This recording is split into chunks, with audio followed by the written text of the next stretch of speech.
Bienvenue dans notre nouveau podcast Au cœur de la reconversion, épisode numéro 13.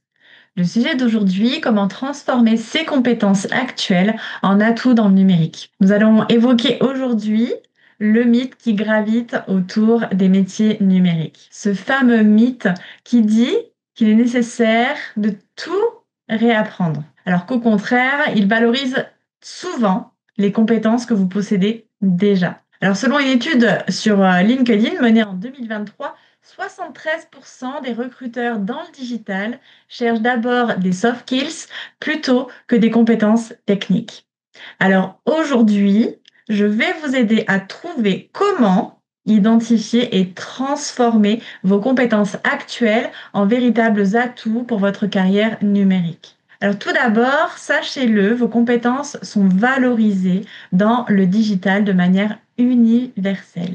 Voici 5 compétences clés recherchées dans tous les métiers du numérique. Tout d'abord, une capacité d'apprentissage et d'adaptation rapide, une communication claire et efficace, aussi bien à l'écrit qu'à l'oral, et enfin la résolution de problèmes complexes. On peut aussi parler d'avoir une bonne organisation et la gestion des priorités. Et enfin, avoir une intelligence émotionnelle et de l'empathie. Des données concrètes viennent illustrer mes propos. 68% des professionnels du digital interrogés citent ces compétences comme plus importantes que la maîtrise technique.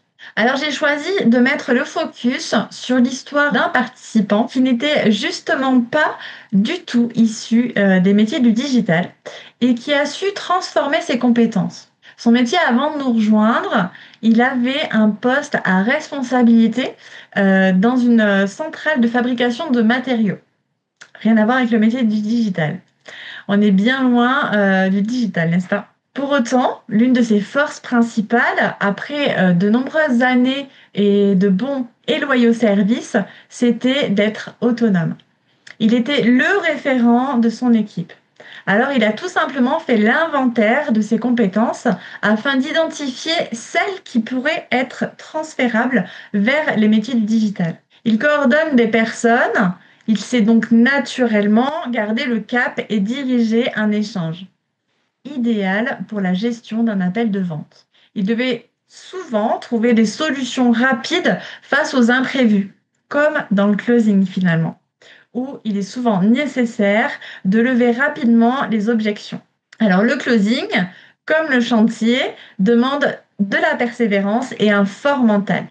Grâce à son positionnement unique, il a mis en avant ses compétences dans son nouveau métier de closer, notamment grâce à la retranscription de ses compétences acquises en les adaptant, tout simplement. Il s'est également naturellement dirigé vers des clients qui avaient les mêmes centres d'intérêt que lui.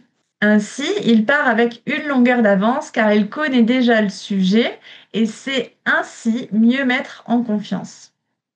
Alors bien sûr, il a rencontré des obstacles, mais il a dû mener de front aussi son ancien métier et sa formation en parallèle. Il a traversé des moments de victoire, mais aussi essuyé des défaites. Il a su retrouver la motivation quand elle commençait à s'amenuiser.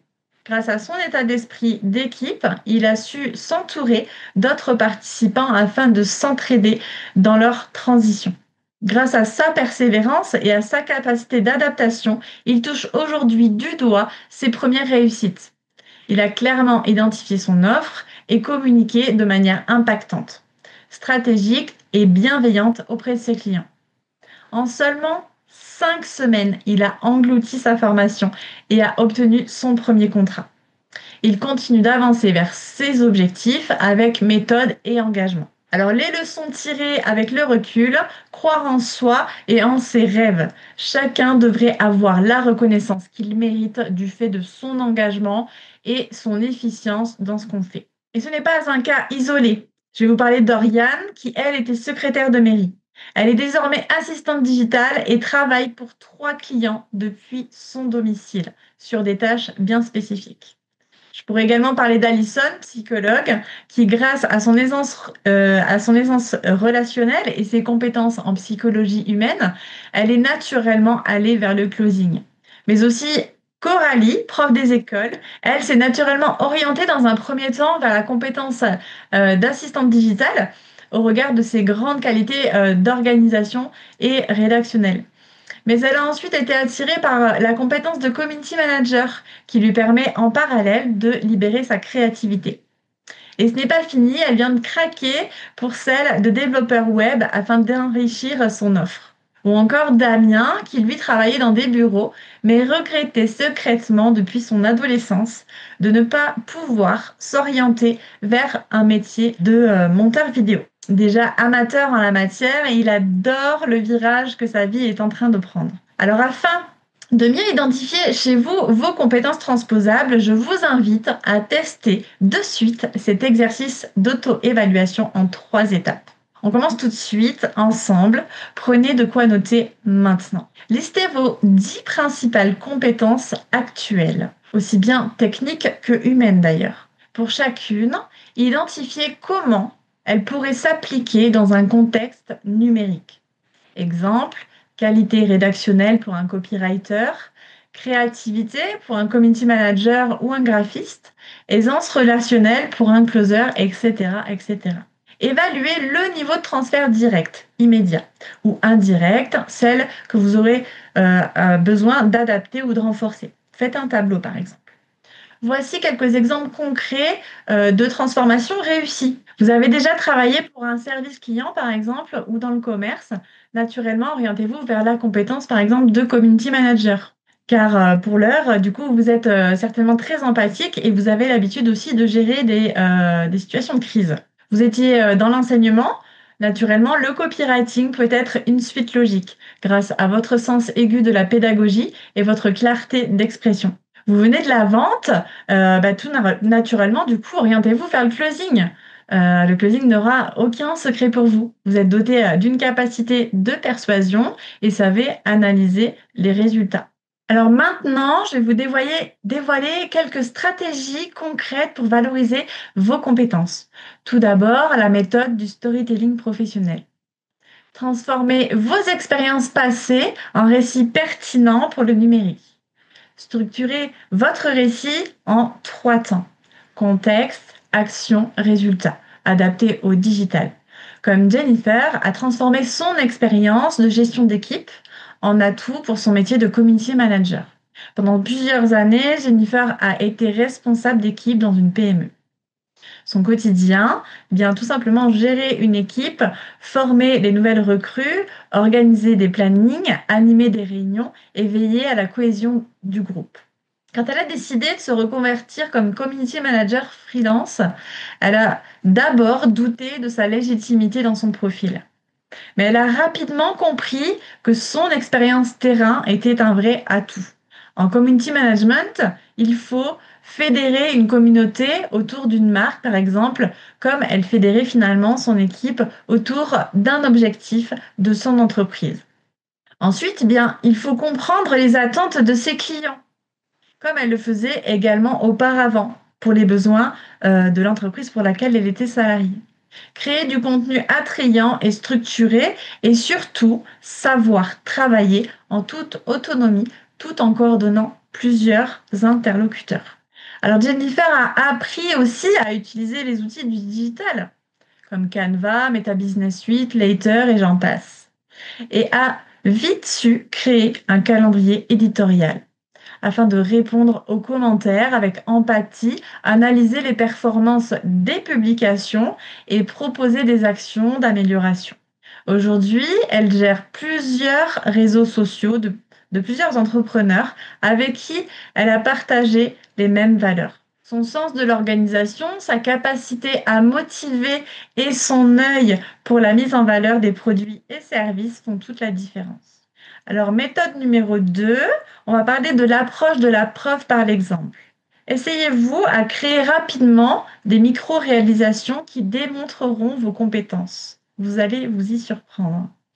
Alors, par exemple, au niveau de la création de contenu, ou bien rédiger un article de blog, analyser des données. Essayez-vous à créer un logo. Voici comment Coralie a convaincu son premier client sans aucun portfolio. Elle a tout simplement osé Elle a fait le premier pas vers l'inconnu, elle s'est fait confiance, elle a cru en elle et ses apprentissages. Elle a identifié les personnes auprès de qui elle souhaitait proposer ses services de community manager. Elle a proposé un premier essai gratuit pendant 1 mois. Que s'est-il passé? Cet entrepreneur, conquis par sa proposition, a décidé de lui confier la création de son site internet. Cette fois-ci, bien rémunéré. Car oui, elle s'était également formée à cet aspect afin de s'adapter à la demande de ses clients. Comme son client vient de démarrer, il lui confie pour le moment des missions stratégiques en fonction de ses priorités et de ses possibilités d'investissement. La polyvalence de Coralie lui permet de proposer plusieurs services et de s'adapter aux besoins de ses clients. Et enfin, dernière technique, celle de la spécialisation sectorielle ou comment devenir l'expert digital de votre métier d'origine. Alors pourquoi la connaissance sectorielle est-elle souvent plus précieuse que la technique?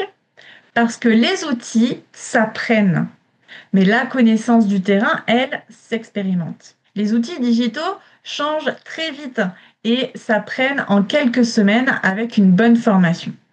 En revanche, comprendre les besoins profonds d'un secteur, de ses clients, ses codes et son langage, cela demande une vraie immersion. Vous apportez de la stratégie, pas juste de l'exécution. Un technicien applique, un professionnel qui connaît le secteur propose, anticipe et conseille. C'est vous l'expert. Exemple de Marie, assistante administrative, qui est devenue community manager. Passionnée de pole dance, elle a naturellement souhaité accompagner les professionnels du métier afin de les aider à être plus visibles et plus impactants dans leur communication.